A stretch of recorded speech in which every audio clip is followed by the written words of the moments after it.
What on earth is going on? Mom passed away from an illness, didn't she? The diagnosis was clear. Yes, she did. There's no doubt Mom was sick. Then why are the police here? My name is Catherine. I'm a 36-year-old housewife primarily focused on homemaking and childcare. I also work a part-time job 3 days a week. My husband Albert is a school teacher. He's strict with our children's discipline, but he's a wonderful dad who cherishes our family. We have 2 kids, a 5-year-old daughter and a 3-year-old son. They're at ages that require a lot of attention, so every day is hectic. But I have a strong ally in this journey of parenting. My mother-in-law, she lives nearby and is always there for us. She actively helps with the kids, which is a huge relief. I rarely visit my parents since they live far away, so I rely heavily on my mother-in-law. She always welcomes me with a warm smile, and I adore her for that. However, a change came into our harmonious relationship. My father-in-law's retirement at 65, he retired from his job. He had always been dedicated to his work, and now he seemed lost without it, staying at home all the time. To be honest, I didn't know him well. Unlike my mother-in-law, I rarely saw him, and when I did, he was always quiet, mostly reading the newspaper. But after his retirement, I was taken aback by how controlling he became, always keeping an eye on my mother-in-law. It might sound harsh to say he was watching her, but that's how it appeared to me. He would criticize the way she washed dishes or folded laundry. I couldn't help but think, if you have so many opinions, why don't you do it yourself? He was always hovering around her, constantly giving unsolicited advice. At first, she would argue back, but over time, she just seemed to give up and stay silent. She even stopped her morning walks because he would insist on joining. He would watch her every move, even when she was gardening. I could see her spirit fading away. I tried inviting her out for shopping or lunch to cheer her up, but he would always tag along. It wasn't fun anymore. I missed the carefree chats I used to have with her. Now, our conversations were either interrupted by him or cut short because he would want to leave early. Gradually, I found myself avoiding visits to their home. I discussed this with Albert multiple times. He would occasionally check on them, but he couldn't get his dad to stop this overbearing behavior. Albert often said, "I'm thinking of getting them divorced. It's too hard on Mom." But Albert's 2 sisters strongly opposed the idea. They had moved away and weren't aware of the current situation. We spent our days worrying about what's going on. One day, after a long time, I visited them. "Is everything okay, Mom? You look pale." I noticed she looked unwell and was sweating. "My back has been hurting since morning." "We should go to the hospital. Where's your health insurance card?" "It's not necessary. I think it's getting better. She will just rest a bit." "But she doesn't look well and also seems to be in a lot of pain." "I said she's fine. Maybe she just hurt herself somehow. I'll take care of her, Catherine. You should go home." "But I said leave." Despite being yelled at by my father-in-law, I stood my ground. "Catherine, it's okay. I'll just lie down and rest. Don't worry." I noticed my mother-in-law forcing a smile, so I decided to step back for a moment. I planned to call Albert, and once he returned, take her to the hospital, even if it meant forcing her. By the time I realized this decision was a grave mistake, it was too late. I still regret that moment. After leaving their house, I called and explained the situation. He said he would leave work early. I also reached out to my sister-in-law, telling her that something was off with Mom, but Dad was refusing the hospital visit. I asked her to persuade him. About an hour later, when Albert returned, we rushed to their house. Pushing past my father-in-law, we found my mother-in-law unconscious in her bedroom. Realizing it was too risky to drive her, we called an ambulance. Still, my father-in-law was shouting, "You're overreacting. This is a nuisance." Soon, the ambulance arrived and they took her. Albert and I followed in our car. My father-in-law didn't come. After a while, at the hospital, my sister-in-law arrived. "Is Mom okay?" "Dad wouldn't tell me anything. Catherine, I'm so sorry."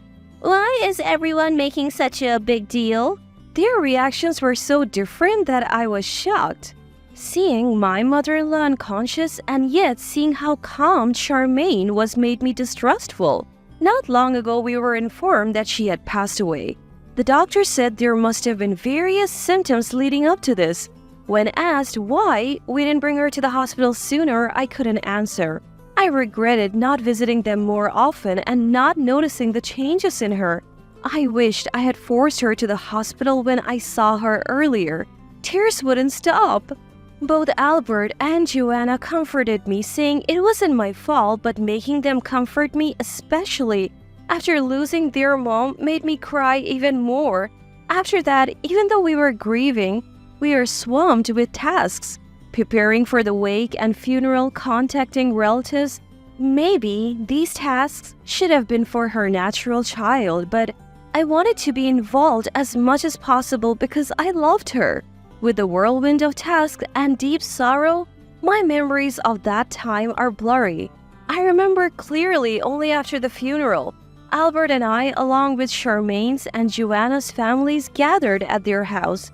Albert and I were cleaning up her room, as usual, or maybe even more so now. My father-in-law did nothing. He continued living as if nothing had happened. Sometimes he would ask for help with chores, but Albert always declined. From the living room, we could hear the children playing. Everyone was either cleaning or relaxing. As I sorted through her clothes, slowly coming back to reality, I found myself keeping more items than discarding. When I opened a drawer with small items like handkerchiefs, I noticed a false bottom.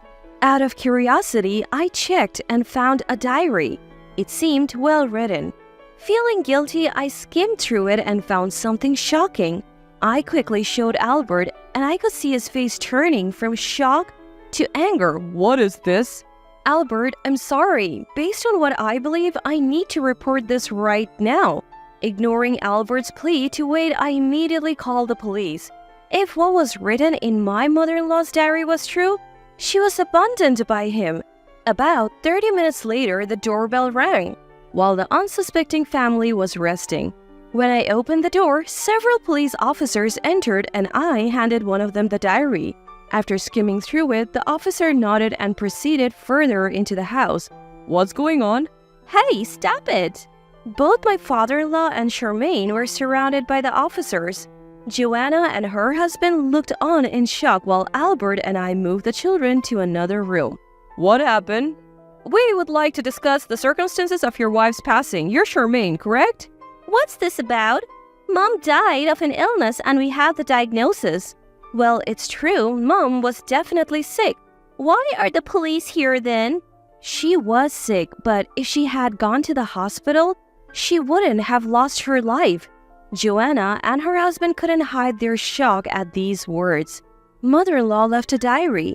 She wrote about how her body hurt, but she couldn't even effort to go to the hospital. On other days, she mentioned how Charmaine wished she would just disappear. Mother-in-law had documented the daily verbal abuse from father-in-law in her diary. Not only from father-in-law, but she also wrote about how Charmaine would call her almost daily begging for money, and when she refused, Charmaine would lash out with harsh words. It's also written here that you guys, knowing mother-in-law was a wealthy heiress, prevented her from going to the hospital to get her inheritance. Mother-in-law had every right to live. She didn't need to die. I couldn't hold back my tears as I spoke. Father-in-law looked pale while Charmaine seemed indifferent. Well, what could I do? My husband earns a meager salary and I need money for socializing with my mom friends for my child's kindergarten. Just the other day they were flaunting their new designer bags. If I don't have the same, they will exclude me. Dad used to give me an allowance, but since he retired, he said he's broke.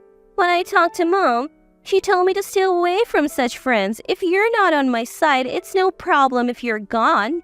Charmaine's selfish reasoning made both Albert and Joanna clench their fists in anger.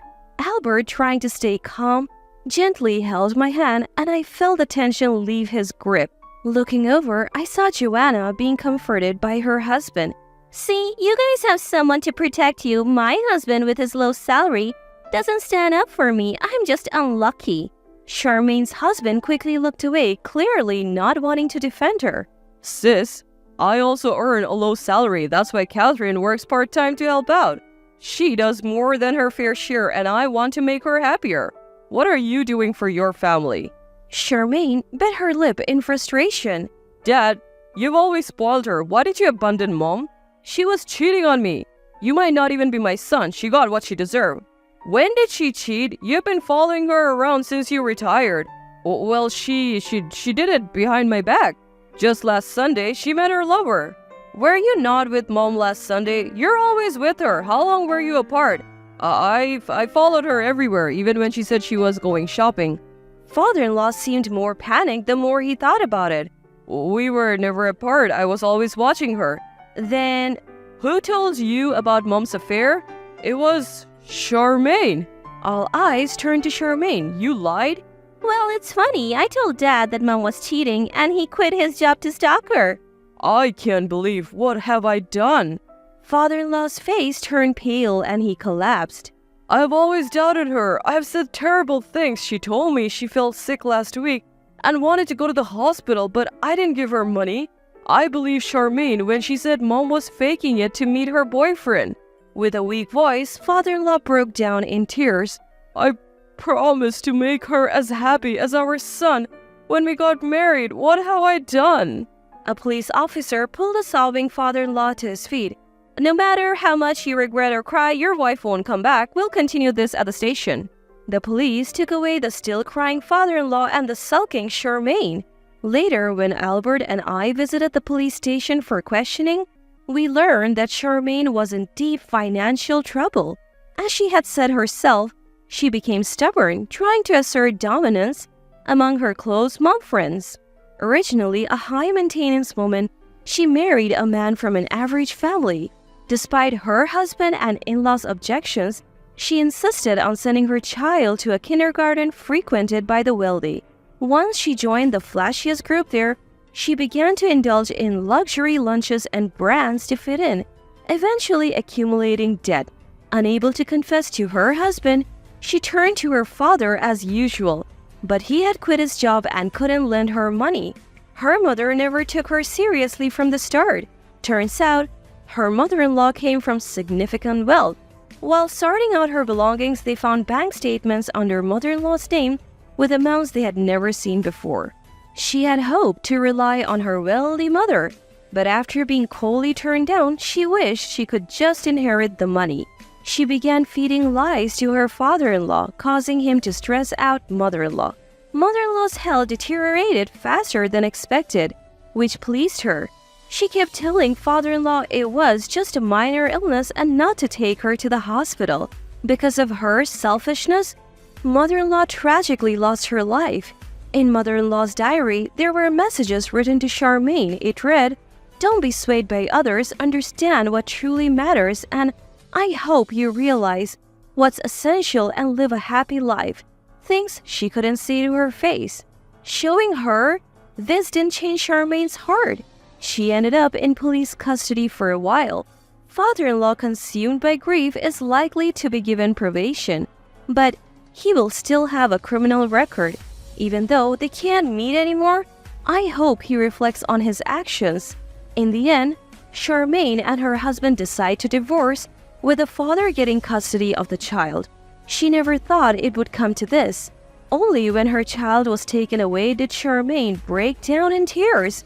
She probably realized the gravity of her actions only after losing what mattered most.